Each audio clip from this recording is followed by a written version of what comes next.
The sea stretched endlessly, an iron mirror beneath the last orange flickers of sunset. Her boat engine died mid-current, leaving only the whisper of waves against metal. The radio hissed. No signal, no static, just silence, too thick to be natural.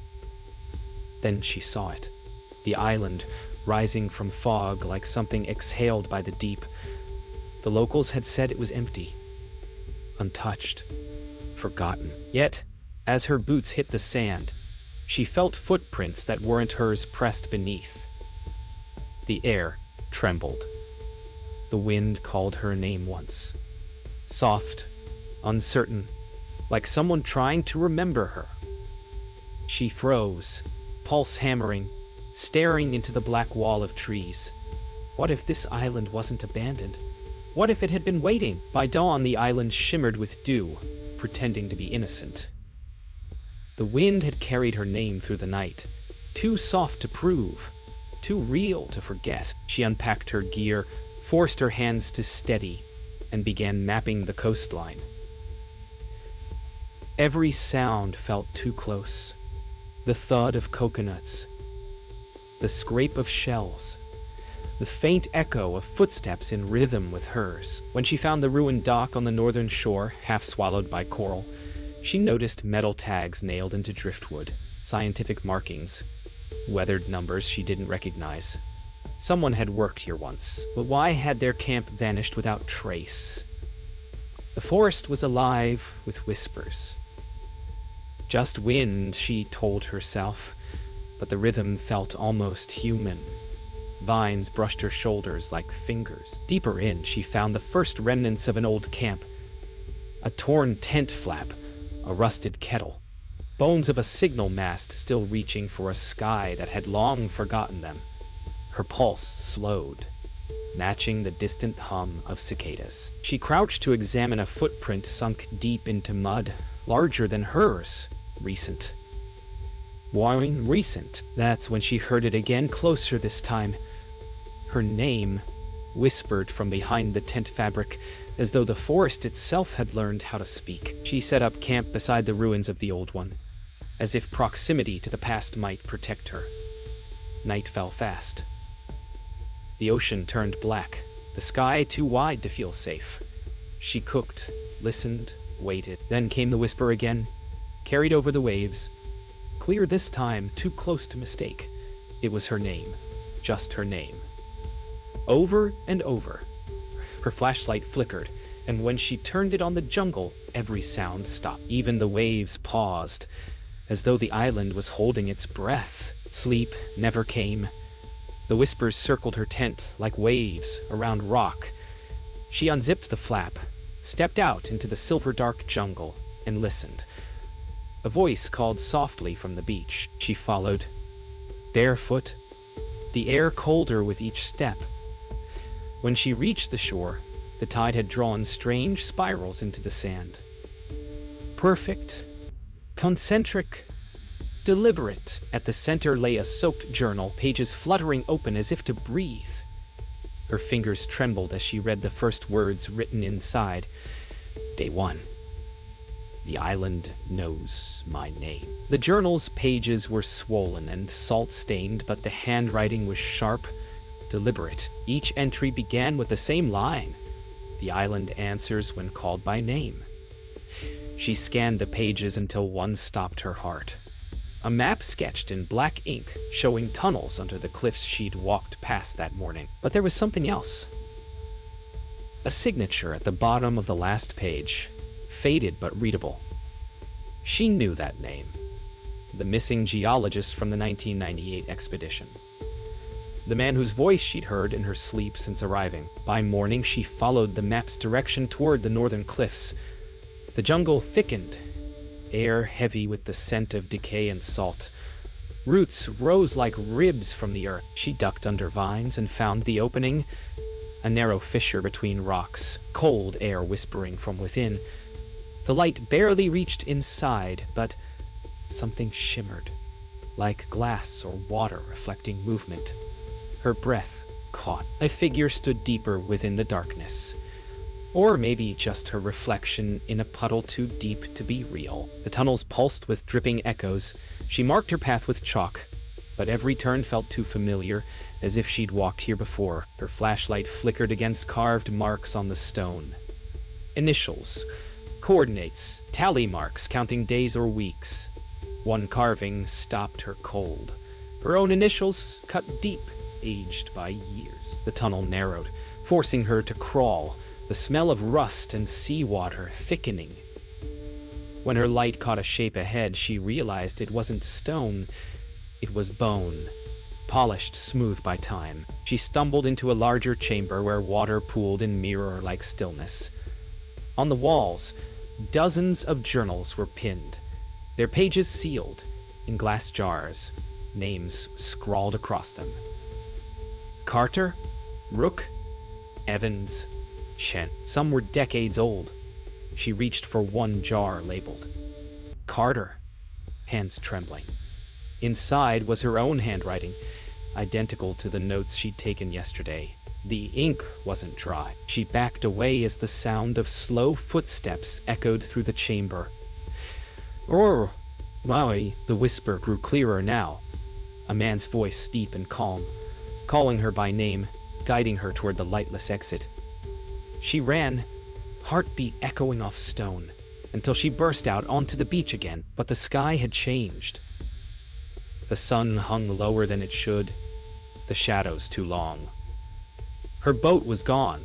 The footprints she'd left yesterday were washed away, replaced by a single trail leading into the trees. At the water's edge, she saw him, standing ankle-deep in the surf, watching her. The wind howled like 1,000 voices through the palms as she froze, watching him.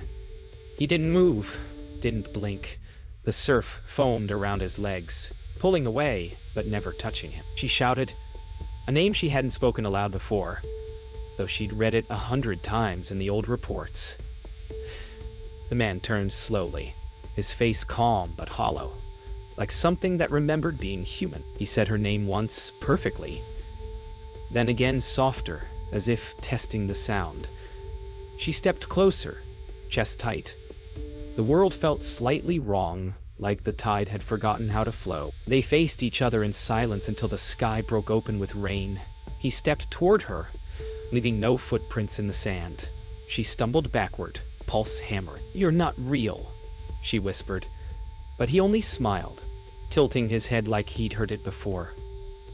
"You came back," he said, his voice rough from salt and years. She wanted to ask how he knew her, but the question died, because she suddenly remembered his voice, not from her dreams, but from the old recordings in the archive. He led her into the forest without speaking again, his steps silent.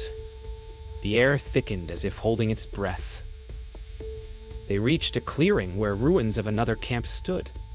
This one modern, almost identical to hers. Her gear was there, arranged precisely as she'd left it that morning. Even her half-eaten breakfast sat untouched. But her tent flap moved just slightly, as if something inside was breathing. She turned to him, heart pounding, but he was gone. Only his footprints remained, vanishing halfway across the clearing. Inside the tent, everything looked normal until she saw the camera on her desk, blinking red, recording. She pressed play. The footage showed her, sleeping inside this very tent, tossing and murmuring. Then a shadow leaned over her, whispering her name. The shape of a man.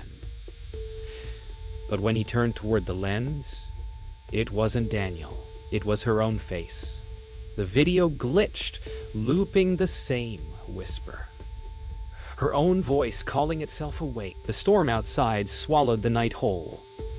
She ran from the tent, rain cutting down in sheets. Her flashlight flickered, casting wild arcs across the trees. She could hear whispers all around her now, dozens of voices, all saying her name. Then the ground gave way beneath her. She tumbled down a slope, hitting roots, stone, mud, until she splashed into a pool lit faintly by bioluminescent algae. The glow revealed a wall carved with hundreds of names, all the same name. Hers. Her voice echoed faintly in the glowing chamber. swallowed by the endless repetition of her own name. She touched one of the carvings. It was warm, pulsing faintly like living skin. Panic clawed up her throat. The air was heavy with salt and something metallic, almost like blood. She searched the chamber walls, found rusted ladders leading upward. At the base lay a cracked camera, its memory card still intact. When she played it, the screen showed the old expedition crew, laughing, working. And then, one by one, they looked toward the lens, faces going blank, repeating a single phrase. "The island remembers!" She climbed the ladder, emerging into a ruined station half buried under vines. Rusted lab tables, overturned chairs, and glass jars filled with seawater lined the room. Everything was decades old, yet somehow untouched by decay. In the corner stood a chalkboard covered with complex tide charts, and photographs of her, printed in black and white, dated years before she was born. Her pulse faltered. The island hadn't just known her name. It had been waiting for her. Enters the support. Where you was. Rain pounded the roof above, thunder echoing through the hollow corridors. She heard movement behind her. A shuffle, a soft cough. She spun around, light trembling, and saw him again. The man from the surf, Daniel Rook. His clothes were torn, his skin ghost pale. "We shouldn't have come back," he whispered. "But you always do." The words struck like ice. She realized he wasn't just part of the island. He was caught in its loop, reliving their discovery again and again, trapped in the memory of a place that refused to forget. He led her outside into the storm, to the old landing pier now split and half submerged. The ocean surged violently against the rocks. "You left once," he said, his voice almost drowned by the wind. "But the island keeps what it knows." Lightning cracked overhead, revealing faces carved into the cliffside, dozens of them, worn by time yet still recognizable. She saw her own face among them, mouth open as if mid-breath. Her scream vanished into the storm. As lightning faded, Daniel's expression softened. "You always find the journals," he murmured. "You always follow the whispers." He stepped back toward the edge, water churning around his ankles. "Next time, don't come." His form shimmered like smoke under rain, dissolving into sea spray. She reached for him, screaming his name, but only mist touched her fingers. Then the whispers surged again, thousands of voices, not calling her name anymore, but pleading with her to remember. Morning came too bright, too calm, as if the storm had never existed.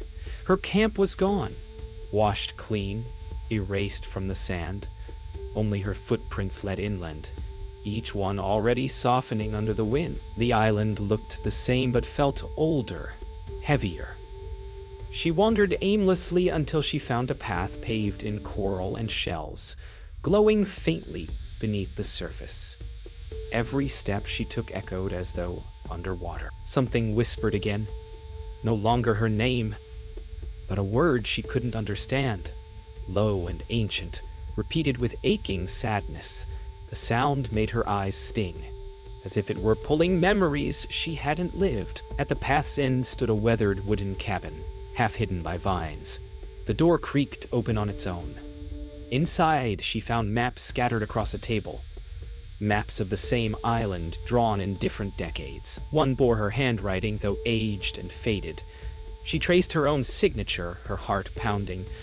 On the wall above hung a photograph in a cracked frame. It showed Daniel standing beside her, smiling, both of them dressed in expedition gear, dated 1998. She dropped the frame, glass shattering like a gasp of truth. Her knees buckled as the memory flooded in, not from her life, but from the island's. She saw Daniel and the others arriving, full of excitement, charting the caves, discovering the strange echoes beneath the ground. Then, one by one, they began hearing whispers. The ocean rose, swallowing their camp, their notes, their time. She wasn't their rescuer. She was their replacement. The island didn't call her, it recreated her. A copy made from memory, walking the same path, making the same mistakes. She ran from the cabin into the open clearing, desperate to escape the truth pressing against her skull. The whispers followed, no longer angry, but mournful. She screamed, begging for silence.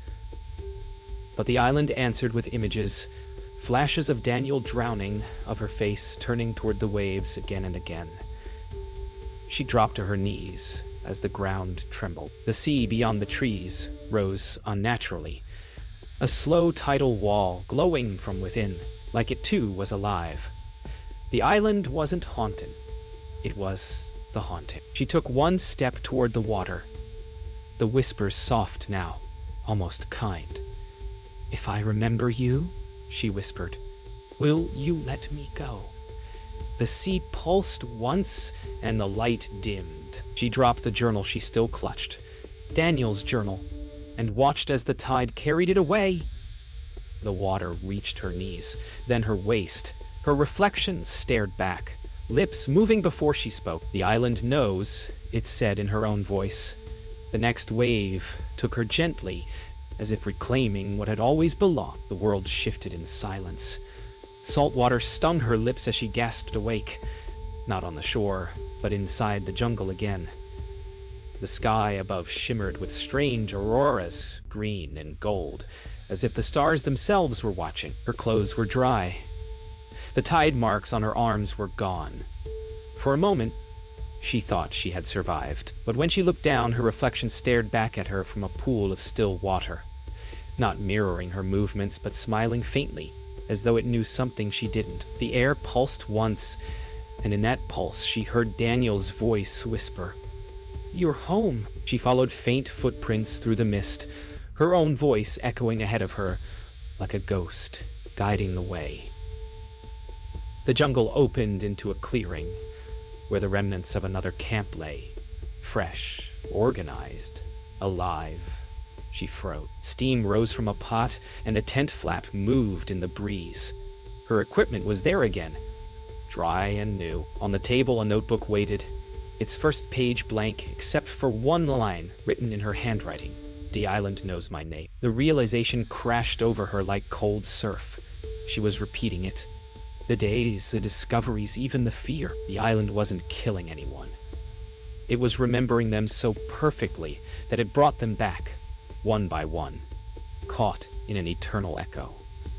She saw shadows of herself moving between trees, other versions, some older, some younger, each one searching, each one whispering the same name, hers. The island wasn't lonely. It was full. She sat beside the fire that night, her reflection flickering in the flames. Somewhere deep inside, she felt calm, like she finally understood her place in the pattern. If memory could trap her, maybe memory could set her free. She opened her journal and began to write. Not notes, but a letter. A warning. Her handwriting was steady now, her fear replaced by purpose. She wrote, "If you find this, don't stay past the first night. The island will remember you. And once it remembers, it never forgets." She left the journal on the dock at dawn, where the tide would find it. The boat she arrived in was back, rocking gently in the shallows. She stepped in, hands trembling on the tiller. As the island faded behind her, she felt the wind whisper again, soft, almost kind, saying her name. She smiled sadly, knowing the island would keep her voice, her memories, her echo. In the distance, another boat approached, small and white against the horizon. Another researcher, perhaps. The island would never truly be empty. The ocean stretched endlessly before her, a mirror of light and sky. The island was shrinking into haze behind, but something inside her refused to believe she truly left it. Her pulse matched the rhythm of the waves. She looked down and saw the reflection of her face ripple in the water, and for a heartbeat, another face appeared beside hers.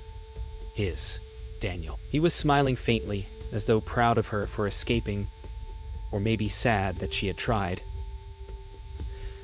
The whisper rose once more, carried on sea breeze. We never leave. We become the story. By noon, the horizon blurred into nothing but mist.